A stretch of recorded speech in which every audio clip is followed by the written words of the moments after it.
There we go. It's being recorded. So, well, I was hoping that you could just introduce yourself because I know who you are, but maybe not everyone does. So, can you introduce yourself and tell me what your role is or your multiple roles because you have a lot of them?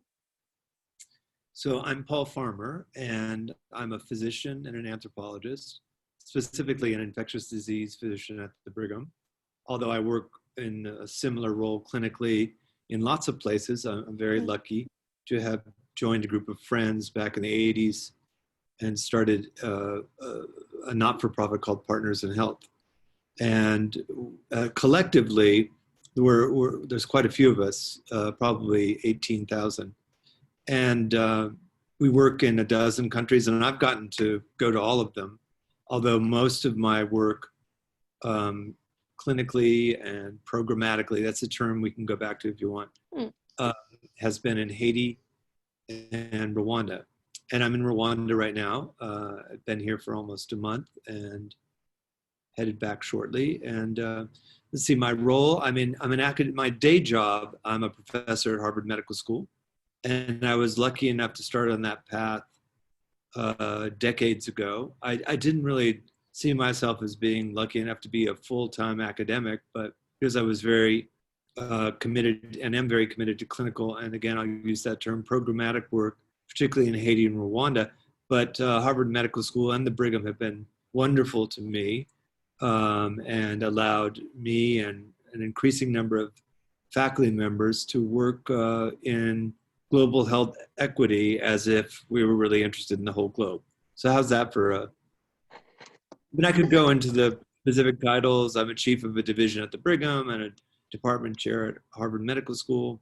And I have some fancy title at Partners in Health called Chief Strategist, which I rather fancy. I know, it's a very fun title. Go ahead, sorry. I just got off teaching here in Rwanda, where we started a medical school focused on global health equity. And, it's very different, to teach remotely. Here we are in the same country and they're on campus and I'm in the city. And so there's, one of the features of Zoom, as you know very well, is chat. So one of them just texted me, "I like your title, Chief Strategist." So I didn't choose it, but I like it too. You're like, it has been given to me. I will accept it. I will take it on. Well, I actually did kind of want to go into the titles a little bit, especially of your title at Brigham and Women's, so this is for Brigham's Best, which is a thing that the spiritual care department, like chaplaincy services, started during COVID back in March or April or so. And they did it to kind of uplift the people who work in the hospital and to sort of show, I think, everyone that there are people who are here, there are people who care. And I mean, I would consider you one of Brigham's best. You've done a lot of work for the Brigham. And so I wanted to hear more about your work. Vision. Yeah, in the division of, what is it? Division of Global Health Equity. Yeah. Yeah. I'm very, I started, my first job was at the Brigham. I did, since I went to medical school in Boston, which is code for saying Harvard, I had already had a number of rotations at the Brigham, and I was just very lucky enough to apply for a residency there. And that was in 1991 when I applied. And once I got that spot, I never left it. I trained in infectious disease with the Brigham as my home base, and then started on the faculty as soon as I was done my training. So the Brigham has always been home base for me. And about 20 years ago, the chief of medicine called me and Jim Kim, my colleague, into his office and said, "I really think you should start a new division based on the work that you do." And, we were a little shy at first. I mean, really, could we pull this off? He was confident we could. And then we started dithering about the name, what it should be the name of uh, of the division. So the department that I trained in at Harvard Medical School was called the Department of Social Medicine. And then we changed that to the Department of Global Health and Social Medicine. So we're thinking, what should we call it? Social medicine and health disparities, and that kind of sounded negative. And one of our coworkers, an administrator who helped us launch the division, said, "How about health equity?"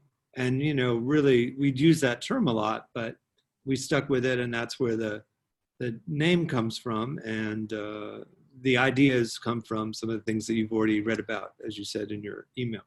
Mm-hmm. So it's a just let me give one example, and you're going to edit this, right? I think so. We'll see. I'm going to try. If not, I was just hoping it'd just be like a one-shot thing, but we'll see how it goes. No, Yeah.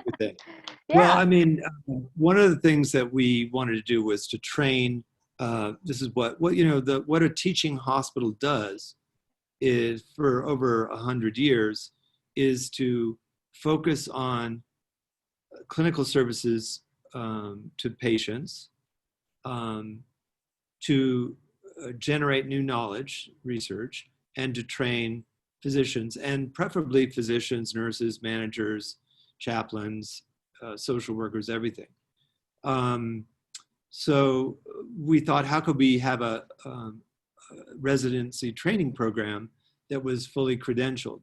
So to do that internal medicine, you go to the board, the Board of Internal Medicine, and we thought that would take years to get approved by the American Board of Internal Medicine. But within a year or so, we became the first residency program, accredited residency program in internal medicine and global health. Wow. And specifically global health equity. So that would be a good example of one of the primary functions of the division is to allow all this young talent that comes into the Brigham. I'm just speaking about one department, medicine, but it's the same in surgery, OB-GYN, the list. To allow them to engage in this work, not as if it were a hobby, but as if it were actually their vocation, as you say in your field, their career. And that's been very rewarding. And we've since created residencies like the Brighams in Haiti, here in Rwanda, and I hope inspired them in many other academic medical centers in the United States. Wow. Of course, we also do the other things that one is called to do in academic medicine, to take care of patients, a whole lot of them, and to generate new knowledge through research. So it sounds kind of dry, but it's actually very exciting. It sounds exciting. I mean, it's like there's like a specific function, and so to like kind of gather talent and then practice medicine and then also do research. It's like three-pronged model, it sounds like. Very much. Yeah. I come into contact with the chaplaincy program most through clinical work. Okay. But teaching, teaching should be a shared overlap point, and also research for that matter. Yeah. Well, I mean, I think there's a lot of overlap, in chaplaincy and global health, and I would love to hear your perspective on that, like what you've kind of seen with the chaplaincy department and like what you kind of think about that. Well, I mean, I have I've had a number of friends in the chaplaincy department over the years. Yeah. I have myself been a patient there and been visited by the chaplains. Oh, I didn't know that. At my request. But, most of the time that we see each other, and I also served on the ethics committee. Okay, yeah. So, which always has a strong chaplaincy component. But most of the time, when I've been around the chaplains or interns, it's been around very difficult clinical cases and family situations, as I'm sure you've seen in your time there. And that has been a real pillar, because they've often taken, vague notions about ethics, spirituality, you go right through the list, pain, suffering, loss, and help not only the patients and family members go through difficult times, but also staff. Yeah. Yeah, I think staff support is one of those things that how do I want to say? I think it's really important. Like it's a really important part of chaplaincy services, you know, and I think sometimes people forget that like staff needs support too, you know, just as much as patients and families. Well, some of the the biggest challenges that I've had as a clinician have been around, and even today, sorry, I'm segueing from one topic to another. I Please mean, segue.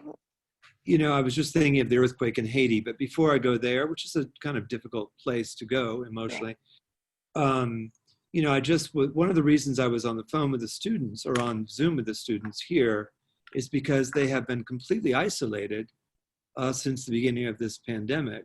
And even though in Rwanda there have been few cases and things look as if they're normal, that lockdown and shutdown is one of the reasons that they are normal. Mm. But students and faculty and staff, as elsewhere, are burdened by solitude. They miss their families. Everybody is zoomed out. And in Boston, where I've spent most of the time during the epidemic, I've, worked with a contact tracing initiative in Massachusetts. But most of the contributions I could make have really been to support friends and colleagues who are doing the contact tracing, or to support, friends who've lost family, as I have, to COVID. Yeah.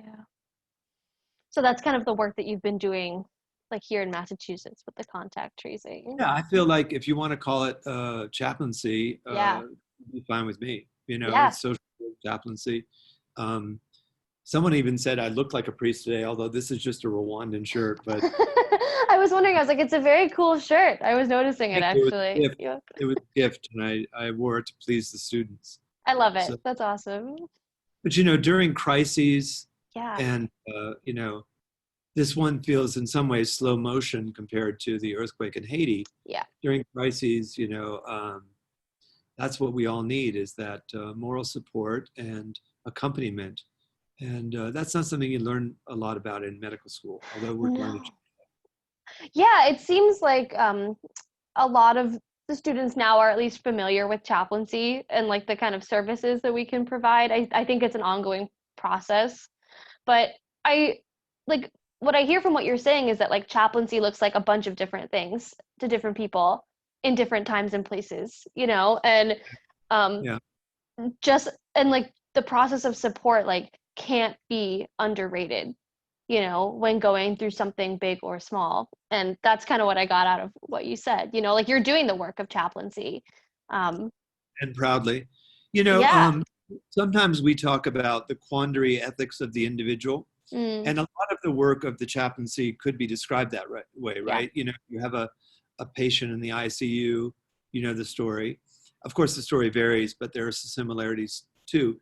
These are the quandaries that are faced by families and sometimes by patients, who are alert and oriented. But they're very, very common in the hospital, of course, especially in the ICUs, but elsewhere as well. And I think a lot of what people think of as chaplaincy involves the quandary ethics of the individual, and we desperately need the voices of the chaplaincy. Patients, of course, ask for that themselves, but even when they don't need it, they don't know that they need it. Families also do, and so do a hard-pressed staff. You've seen that throughout this epidemic or this Yeah. pandemic, the COVID times. But there are other areas where I think the chaplaincy function is important, and that's in contemplating a lot of the structural determinants of risk, right? So, Yeah. for example, why is it that so many people of color have suffered with COVID compared to their age mates and peers? Yeah. And not just in terms of risk of infection, but also in terms of risk of poor outcomes once infected. So this is another area where I think chaplaincy is important, to contemplate not the quandary ethics of the individual, but the ethical dilemmas in front of us as a society or a nation or a world. And that's a function that we should amp up, I think. I totally agree. I'm just over here like say more nice things about chaplaincy. Like it's it's really like wonderful to hear your understanding and your familiarity with chaplaincy and like also like sort of seeing you reach for further ways that chaplaincy can be helpful and is when people don't even realize, you know. But like you're totally, I think you're completely right. We have to ask these hard questions, and I think we would be at a disadvantage as a society if we didn't ask these hard questions, you know. And I think I personally think part of the work of chaplaincy is like companioning people, like not only asking the questions, but then companioning people as it is contemplated, you know, because I think some really nasty and horrible things can come up from asking questions like this. Yeah. Yeah. Yeah, Very, very psychologically difficult, yeah, emotionally draining, spiritually draining, yeah, you know, and of course, you know, why would you choose to take those questions on without accompaniment? You know, right, we're all of us need to acknowledge our limitations. yeah, And so, I mean, I've been a fan uh, of the chaplaincy in general, specifically at the Brigham, but in general, I think as a society, we all need that. And we always will as a species. That's my yeah. prediction. Right, we can't. We're no person that is an island, right? Like we can't do it by ourselves, and I think we really need people like coming together and like partnering with each other, you know. And I I think this might be a good segue into talking about like your thoughts on liberation theology and like, you know, Father Gustavo Gutierrez. And I'm trying to think if I have like a specific question, but um yeah, I would just love to hear some initial thoughts on that and how partnering works with Yeah, that. that would be great. I mean, I didn't. I had very little knowledge, or no knowledge is fine, of liberation theology until I went to Haiti after college. Now, I had read about it, but in the classroom, so I should make that very clear. You know, because any student or anybody who can read can obviously learn about topics like this. In fact, there's an article in this week's New Yorker about it's very draining article in some ways, but very inspiring in others. It's really about a former priest who's still a pastor in who's confronting in New York, if I'm not mistaken, um, COVID in particularly in Latino communities, and the Latino communities he's referring to are largely people from Mexico or Central America who are doing what we've called essential jobs, but who are often treated as sacrificial lambs, you know. And it didn't surprise me. I hadn't read the article until it came out this week, but it didn't surprise me that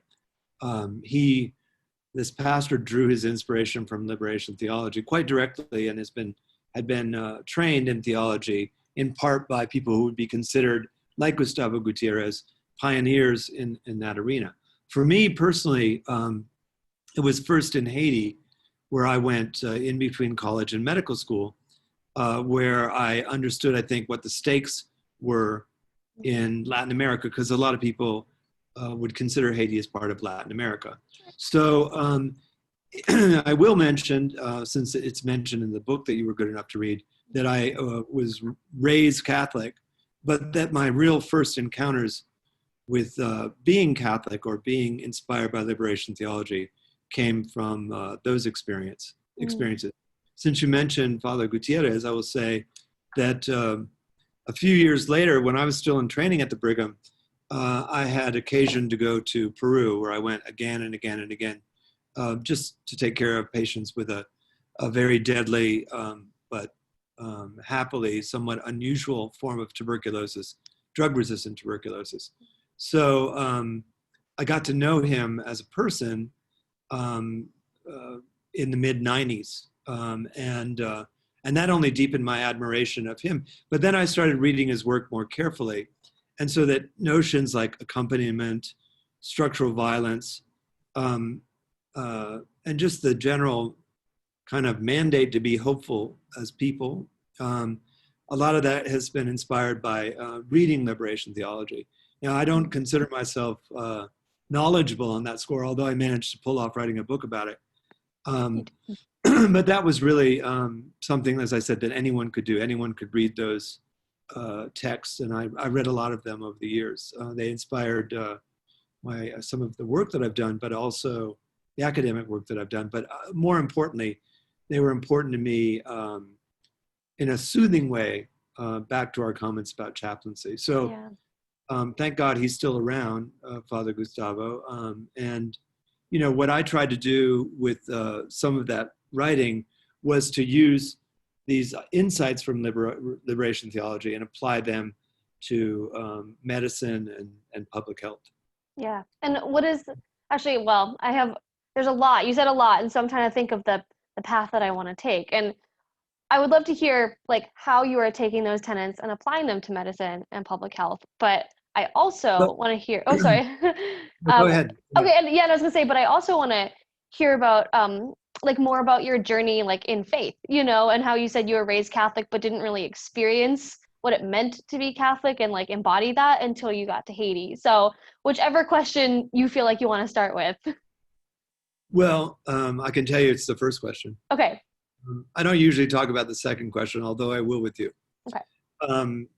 So back to medicine and public health. One of the examples that strikes me, and again, I want to credit the Haitians with whom I work as much as the theologians I was reading at the time. I was in graduate school and medical school. My PhD is in anthropology.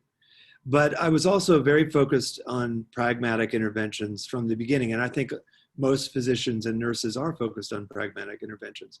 So one illness that you'll see a lot of in Haiti is tuberculosis. In fact, around the world, unless it's displaced by COVID, which it may well be, tuberculosis is the leading infectious killer of young adults in the world today and has been for a long time. So since there is a known treatment for that disease, and it's also it has been around since, shortly around the time of World War II, there's been curative therapy that long, and it's still the leading infectious killer of adults in the world.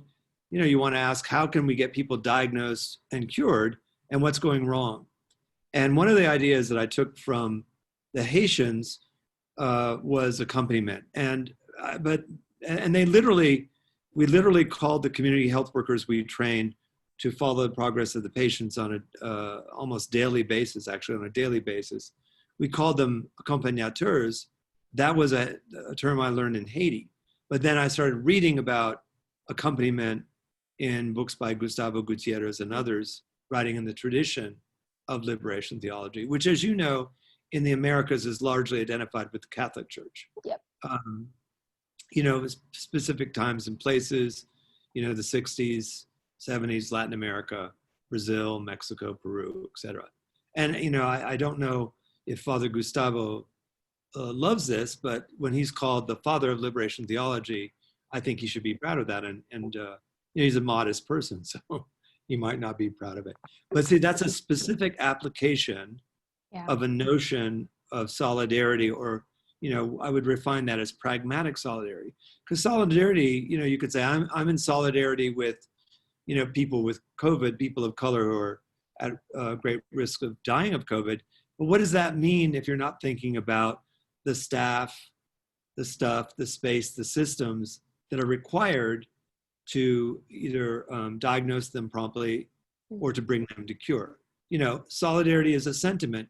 Pragmatic solidarity means actually linking that sentiment, which is probably the most noble human sentiment, to the needs of people who are marginalized by poverty, racism, gender inequality, et cetera. So I took that, idea from my Haitian interlocutors, who were very focused on the pragmatics of how do we get the medicines, how do we get enough to eat, who's going to look after our kids when we're away at a clinic. But I think some of the spiritual significance of it, a lot of the spiritual significance came to me from liberation theology. I will say this in terms of your second question. Sure. So that just kind of rekindled, an interest in Catholicism, but there are similar traditions in Islam and Judaism, and I'm sure in Buddhism as well. I just don't know as much about those religious traditions. Yeah. Yeah, I'm happy you touched on both the questions. And yeah, and so like, you're talking about something that is, you say pragmatic, and it's practical, it's pragmatic, it's like a hands-on approach to medicine. And like, I like that definition of accompaniment, right? Because it like, I'm hearing you say like it starts from the ground up, it like starts with the people who are affected, and it's like people in the community who are accompanying other people in the community. Let me give the example Sure. of contact tracing, Yeah. right? A term that, I just finished a book about Ebola, and for a very fine New York press that is aimed towards a general audience, a lay audience, as opposed to an academic press. And the editor, who's the best editor I've ever met, was, saying, well, this terms like PPE, flattening the surge, contact tracing, they're not going to be familiar to an audience of lay readers. They are familiar terms now, alas, right? But what does contact tracing mean? Well, for in an accompaniment point of view, it means reaching out to people who've been exposed to COVID-19 or to the coronavirus that causes it. And, you don't just reach out to people and say, do you have contact with this person, or how many people have you had contact in? You're really trying to say, are you okay? How can we be useful to you? Because if someone is going to, one, fork over their information for the good of the Commonwealth, there are a lot of people who would be anxious about that. Many would not even answer a call, right? But when people are asked to isolate themselves and be quarantined, they need pragmatic solidarity, right? They need accompaniment, and that is often food, shelter, a safe place to stay. And that's the, when we say contact tracing, it really needs to be shorthand for that kind of, pragmatic solidarity, right? They need help with rent money. They need not to be evicted. They need to pay their phone bills. And, this is no surprise to my colleagues at Partners in Health, because this is what community health workers have been telling us for 25, 35 years. Yeah. Right. Right. People have Social, needs. social workers, you mentioned that you were interested in Yeah. being a social worker. Social workers are pros on this, and any good chaplain is as well. Yeah. I completely agree. Right. And I think like, a lot of people, especially in like the world of religion and whatnot, want to separate sort of like the material needs from the spiritual needs. And I would argue that they tie very closely together. And oftentimes like material needs are spiritual needs. And I don't see, I don't see how that we can differentiate them, right. right? Of Right. course we do, but does that make sense?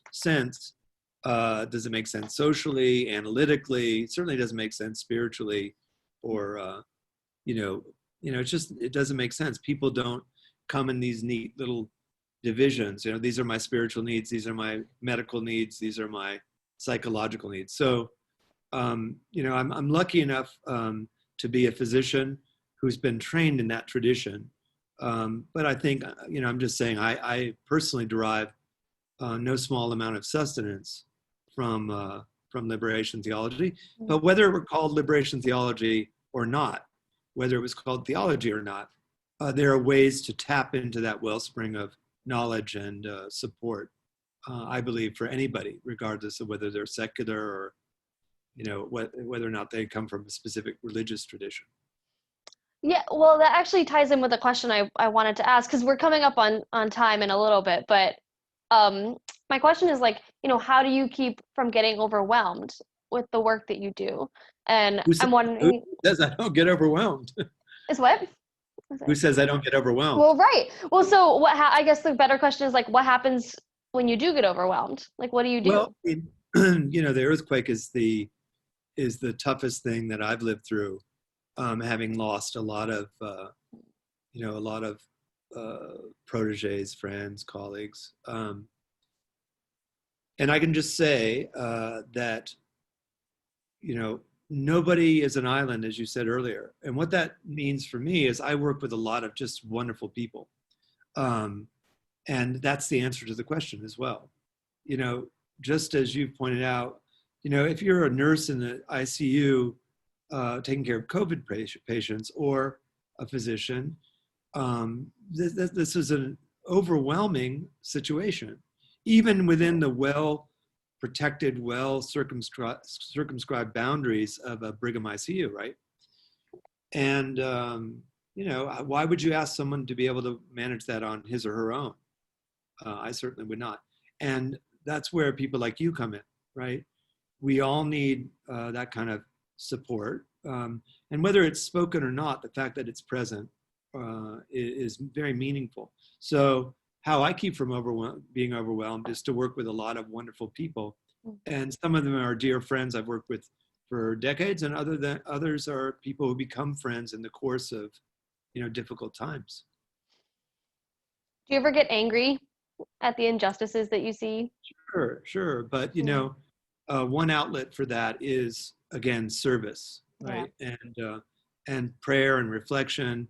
And again, I don't think you need to be, you know, practicing anything to draw on that kind of sustenance, you know.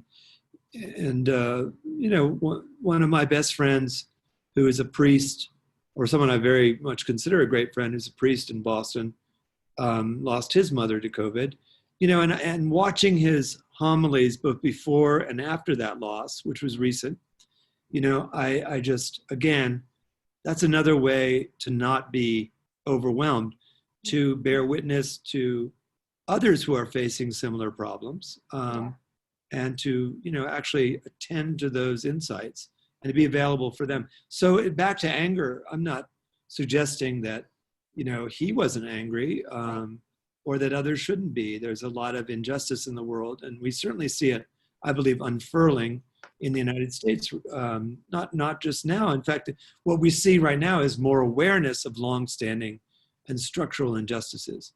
But, you know, one of the ways that we're not overwhelmed by that is, you know, participating in meaningful, again, pragmatic demonstrations of support for social justice and for moving forward.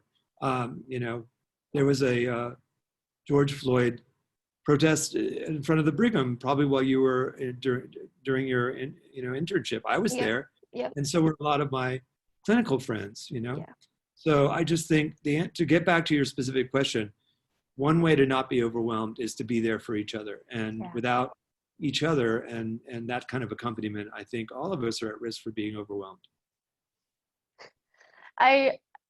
Yes, absolutely. And I'm just thinking, like, I've heard you say accompaniment a lot, and it seems like that can really be a huge solution to so many things that overwhelm us and like seek to harm us. You know, like when we come together and like lean on each other, like as a community, spiritually, like however, that seems like it can be a really powerful force in facing some of the most difficult things.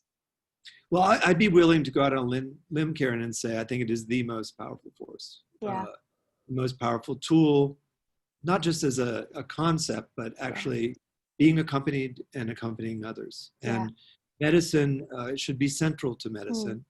And you see that particularly, by the way, with chronic afflictions, you know, and it's not as if there's one dreadful accident like things that we saw during the earthquake in Haiti, but rather a prolonged, you know, set of injustices and injuries and ailments that are not linked to injustice.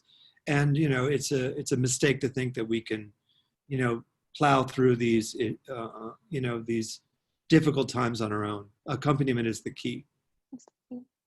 I totally agree. And it's really lovely to hear you say that. And while you were talking, I was thinking about like times in scripture where, you know, Jesus accompanied the people who he was serving. And I'm thinking like specifically about like washing feet and like the woman at the well and like all of these, you know, scriptural references where like God shows up, you know, in accompanying, and how that is like a central theme and core of scripture too. otherwise, why why take on human flesh? You know, I Right? mean, right? So that's a Exactly. that's a that's one of the reasons I'm a New Testament kind of guy, is because again and again we're reminded Mm, of the importance of accompaniment. mm. Well, I think, even in the Old Testament Hebrew Bible, like, I'm thinking of like Ruth and Naomi, um, and how, you know, they followed each other.